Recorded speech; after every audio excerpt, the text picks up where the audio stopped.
সেটা প্রতি 11 জনের মধ্যে একজন, আর এটা মানব সমাজের পক্ষে ক্ষতিকারক। তাই এর সমাধান করতে আমরা আমাদের মেন চ্যানেলের ভিডিওতে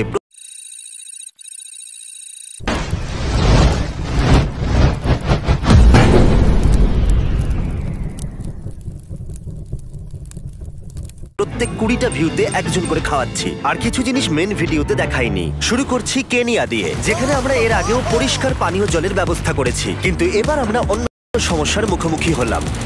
খাদ্য। গবেষণায় দেখা গেছে যে স্কুলে এই সমস্ত বাচ্চাদের খাবার সরবরাহ করলে উপস্থিতির হার 50% পর্যন্ত বৃদ্ধি পেতে পারে, আর পড়াশোনা 20% পর্যন্ত বৃদ্ধি পেতে পারে। এবং এই কারণে এই ভিডিওতে পরে আমাকে খুঁজে বের করতে হয়েছিল যে বিশ্বব্যাপী ক্ষুধার আসল কারণ কি। আর যেটা আমি খুঁজে পেয়েছি তা আমাকে অবাক করেছে। এটা পৃথিবীর সবথেকে কঠিন সমস্যা। ক্যারল এখানকার বেশ কয়েকটি স্কুলের প্রিন্সিপাল। তুমি বলছিলে বেশিরভাগ বাচ্চাই অপুষ্টিতে ভোগে, কারণ অবসর সময়ে তারা খেলা করে না। ঠিক এই কারণেই তুমি যখন স্কুলে আসবে দেখবে ওরা দুর্বল, ওদের কোনো এনার্জি নেই। অবসর সময় দেখবে ওরা চুপচাপ বসে আছে, ওরা খেলছে না। আর সবাইকে খাওয়ানোর পর আমি সত্যি অবাক হলাম, কারণ ওদের ব্যবহারে আমি পরিবর্তন লক্ষ্য করলাম। তোমার খাবার ভালো লেগেছে? হ্যাঁ, বাচ্চারা হাসছিল আর সবাই দৌড়াদৌড়ি করে খেলছিল। দেখো ওরা এটার পেছনে দৌড়চ্ছে। আমার মনে হয় না ওরা আগে কখনো ড্রোন দেখেছে। না চাইতেই অসাধারণ দৃশ্য। আজকে ডে নাম্বার কত জানো? হ্যাঁ, 3। কেনিয়ার এই জায়গায় সবার রোজগার খুবই কম। গতকালের তুলনায় স্কুলগুলোর অবস্থা খুবই খারাপ। ওরা প্রতিদিন ঠিকমতো খেতেও পায় না। তাই এদের জীবন পরিবর্তন করতে চেষ্টা করা যাক। এদের মধ্যে বেশিরভাগ জনই প্রতিদিন 1000 ক্যালোরির কম খাবার খায়। এবার থেকে স্কুলে খাবার পাবে, শিখতে পারবে, বড় হবে, কম অসুস্থ হবে। আর স্বাভাবিকভাবেই আমরা সবাই বাচ্চাদের জন্য ঠিক এটাই চাইবো। শুরু করো। ঠিক আছে, আমরা এখন অন্য একটা স্কুলে আছি যেখানে আছে 500 জনেরও বেশি স্টুডেন্ট। সবাইকে দেখাও। লেগে গেছে। এবার আর মুরগিটাকে লাথি মেরো না। এবার রয়েছে 500 জন স্টুডেন্ট, দেখাও। এবং আরো হাজার হাজার মানুষকে খাওয়ানোর পর আমরা তাদের প্রয়োজনীয় সবকিছু দিয়ে তাদের ভবিষ্যৎ সুন্দর করার চেষ্টা করলাম। আর এখান থেকে যাওয়ার আগে বিহাইন্ড দ্য সিন টিম কেনিয়ার অন্যতম সেরা একটা ইউনিভার্সিটিতে গেল, যেখানে আমি কিছু বিজনেস স্টুডেন্টদের সাথে কথা বললাম। বিস্ট ফিলান্থ্রপি ভবিষ্যতে সবাইকে সাহায্য করার জন্য আরো কি করবে? ভবিষ্যতের জন্য আমরা ফেস্টিভ্যাল নামে একটা চকলেট ব্র্যান্ড তৈরি করেছি, আর আমাদের টিম সেটা নিয়ে স্টাডিও করে। কিন্তু আমি দেখলাম আমাদের ফার্মে 16 বছরের নিচে অনেকেই আছে, যেটা মোটেও ভালো নয়। তাই আশা করবো এর দীর্ঘমেয়াদী প্রভাব অনেক শিশু শ্রমিকের সংখ্যা কমাবে, এবং আশা করবে এই প্রচেষ্টা অনেক বাচ্চাদের জীবন সুরক্ষিত করবে। আর সেই জন্যই আমার পরের গন্তব্য আমার কাছে খুবই গুরুত্বপূর্ণ ছিল। আমরা এখন ঘানায় আছি, যেখান থেকে ফেস্টিভ্যালের জন্য কোকো আসে। তাই এখানে স্কুলে খাবার খাওয়ানোর প্রোগ্রামটা আমার কাছে অনেকটাই স্পেশাল। এটা আমার জন্য। হ্যাঁ, থ্যাংক ইউ। আমি দেখে অবাক হলাম যে এরা আমাকে ওয়েলকাম জানাতে অনুষ্ঠানের আয়োজন করেছে, কিন্তু দেখে আমি বুঝতে পারলাম যে এদের বেঁচে থাকার প্রাথমিক শর্তের প্রয়োজন, যেমন খাদ্য। আমি স্বাগত জানাচ্ছি জিমিকে, যাকে আমরা মিস্টার বিস্ট নামে চিনি। Thank you. Thank you. এই খাবারের প্রোগ্রামটা এখানে করতে পেরে আমি খুবই এক্সাইটেড, এবং এই সম্প্রদায়ের জন্য আরো অনেক কিছু করব। আর দেখা করে ভালো লাগলো, আপনাদের সাথে কাজ করে আমি খুশি। থ্যাংক ইউ এই মহান কাজের জন্য। এটা আমাদের আঞ্চলিক পোশাক, এটা দিয়ে তোমায় আবৃত করব আমাদের কৃতজ্ঞতা জানাতে। এই তো ভীষণ সুন্দর দেখাচ্ছে। এখন থেকে তুমি আমাদের গ্রামের উপপ্রধান। Thank you. তুমি কি এসব দেখে খুশি? হ্যাঁ, খুব খুশি। হ্যাঁ, আমার মনে হয় হওয়াই উচিত। ধন্যবাদ। সেলিব্রেশনকে পাশে রেখে আমি ঘানায় কিছু কোকোয়া ফার্ম ঘুরে দেখতে চেয়েছিলাম। এখানকার কৃষকরা বেশিরভাগই দারিদ্র সীমার অনেক নিচে বাস করে, তাই বেঁচে থাকার জন্য তাদের সন্তানরাও কাজ করতে বাধ্য হয়। আমরা কঠোর পরিশ্রম করি যাতে ফেস্টিভ্যালের সমস্ত কৃষকরা যথাযথ মজুরি পায় আর শিশু শ্রমিকের সংখ্যা কমে। আর এই মিশনটাকে প্রমোট করতে কোকোয়া ফার্মগুলো ঘুরে আমি একটা ভিডিও শুট করলাম। বড় চকলেট কোম্পানি তাদের শ্রমিকদের খুবই কম পারিশ্রমিক দেয়, দিনে প্রায় $1 কম। প্রথম, আমরা আমাদের কোকোয়া চাষীদের যথেষ্ট পরিমাণে পারিশ্রমিক দিয়ে থাকি।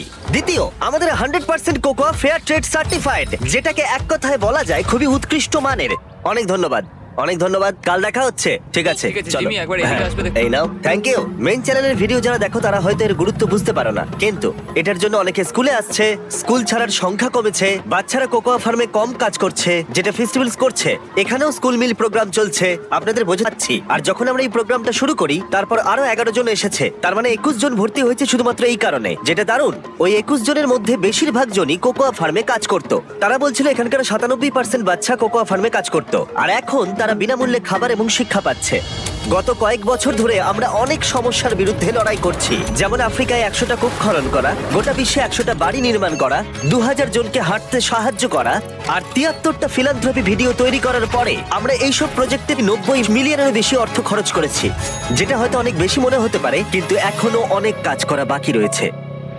আর যখন আফ্রিকার দেশগুলো খাবারের জন্য লড়াই করছে, অন্যদিকে আমেরিকাতে প্রচুর খাবার নষ্ট হয়ে যাচ্ছে। তুমি তোমার জীবনে কতজনকে খাইয়েছো?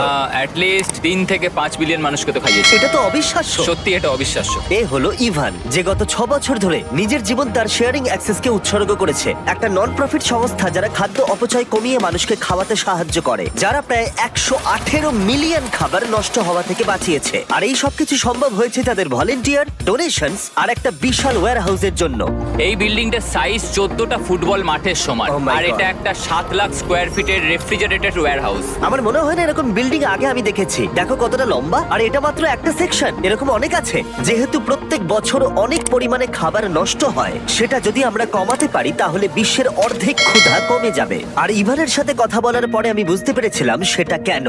গত বছরে আমরা প্রায় 24 মিলিয়ন পাউন্ডের প্রোডাকশন দিয়েছি এই হাউস থেকে। আর 3 বছর 24 আগে মিলিয়ন এইসব পাউন্ড। জিনিস নষ্ট হতো। হ্যাঁ, আমরা প্রত্যেক বছর 10 মিলিয়ন পাউন্ডেরও বেশি খাবার নষ্ট করি এবং হ্যাঁ। সেটা করতেও আমাদের প্রায় $1 মিলিয়ন খরচ হয়। এটা পৃথিবীর সবচেয়ে কঠিন সমস্যা। কিন্তু আমাদের একটা অর্গানাইজেশন আছে যারা খাবারটাকে রান্না করে পরিবেশন করে। তুমি যা করছো সত্যি অসাধারণ, কিন্তু এগুলো আর কেউ ভাবছে না কেন? আসলে আমরা এগুলো চোখে দেখেও দেখবার চেষ্টাই করি না। হ্যাঁ। যারা এই খাবারগুলোকে ডাম করে তারা প্রত্যেকদিন এই কাজটা করতেই থাকে, কারণ এটাই তাদের কাজ, এটাই তারা প্রত্যেকদিন করে। এখন আমরা কনসিস্টেন্টলি সেখানে গার্ড দিই এবং আমরা ট্রাকগুলোকে ট্র্যাক করে রাখি। তারা যদি 1 প্লেট খাবারও ফেলে তাদেরকে $100 ফাইন দিতে হবে। আমরা এই করে প্রায় $1.5 মিলিয়ন বেশি নষ্ট হওয়া থেকে বাঁচাতে পারি। শুধুমাত্র আমেরিকাতেই প্রত্যেক বছর প্রায় 113 বিলিয়ন পাউন্ড খাবার নষ্ট হয়, যেটা প্রত্যেক বছর প্রায় 200টা এম্পায়ার স্টেট বিল্ডিং এর অধিবাসীদের খাওয়াবার জন্য যথেষ্ট। আর ইভানের মতো লোকেরা অনবরত এই সংখ্যা কমানোর চেষ্টা করে যাচ্ছে। আজকে আমরা কি করব? তো আমরা আজকে শেয়ারিং অ্যাক্সেস কিভাবে কাজ করে সেটাই ঘুরে দেখব। আমরা আজকে কিছু খাবার নিয়ে আসবো, বাছাই করব, রান্না করব, সেটাকে খাবারে পরিণত করব এবং ঠিক আছে। সেটা লোকের মধ্যে বিলিয়ে দেবো। আচ্ছা, ইভান তোমাকে প্রত্যেকদিন খাবার এনে দেয় যেগুলো আসলে ফেলে দেওয়া হয়, আর সেগুলোকে দিয়ে তুমি একটা রেসিপি তৈরি করো, আর সেগুলো অভাবী মানুষদের বিতরণ করা হয়। হ্যাঁ, তুমি একদম ঠিক বলেছো। বিনামূল্যে? হ্যাঁ, কিন্তু কেন? আমার অতীতটা খুব একটা ভালো কাটেনি। আমার নিজের কোনো বাড়ি নেই, আমি ড্রাগস আর অ্যালকোহলে অনেকদিন অ্যাডিক্টেড ছিলাম, আর আমি বুঝি এই মানুষগুলোর কষ্ট। আমরা এই ভিডিওটা শুট করার সময় 300 জনের খাবার বানিয়ে ফেললাম, কিন্তু মেন চ্যানেলের ভিডিওতে যত ভিউ বাড়বে, এখানকার শেফরা তত বেশি হাজার হাজার মানুষকে খাওয়াতে পারবে। নোলান, আমাকে আরো কিছু লঙ্কা আনতে হবে। তুমি কি একটু আমার সঙ্গে যাবে নাকি? আরো লাগবে? ঠিক আছে, চলো। ওই যে ওখানে দেখছো, ওখান থেকে নিয়ে চলে এসো। ও আচ্ছা, হ্যাঁ, নিয়ে যাও। আসছি। তুমি কি ফ্রিজারে নোলানকে লক করে দিলে? হ্যাঁ, ওই লক করে দিয়েছি। তুমি এখন থেকে আমার ফেভারিট শেফ। ও কি আমাকে ফ্রিজের মধ্যে আটকে দিল? আমাকে এখান থেকে বের করো। আমরা 2 দিন ফিলাডেলফিয়াতে কাটালাম, খাবার বানাচ্ছিলাম, শুট করছিলাম, আর বিনামূল্যে লোকেদের খাওয়াচ্ছিলাম। আর ওখানে শেষ হবার পরে এই অপারেশনটাই আমি আমার হোম স্টেট নর্থ ক্যারোলিনাতে শুরু করলাম। লোকালদের জন্য একটা ফ্রি ফুড ড্রাইভ। প্রত্যেকটা গাড়ি এখান থেকে একটা বক্স ভর্তি খাবার পাবে, কিছু আঙ্গুরের প্যাকেট, কিছু কলা, কিছু পরিমাণ মাংস, আরো অনেক শাকসবজি, বানানো খাবার। এগুলো আমরা সব নষ্ট করি, কিন্তু শেয়ারিং অ্যাক্সেসের জন্য তা হচ্ছে না। ইভান, এত খাবার নষ্ট হওয়ার হাত থেকে বাঁচাতে পারে তোমার কেমন লাগছে? এত লোক খেতে পাচ্ছে। আমার কিচ্ছু বলার নেই, আমি খুবই খুশি। সর্বমোট এই ভিডিও প্রোডাকশন করতে গিয়ে আমরা 7,000-এরও বেশি মানুষকে খাওয়ালাম, আর এই সংখ্যাটা আরো তত বাড়বে যত মেন চ্যানেলের ভিডিওতে ভিউ বাড়বে। তাই যদি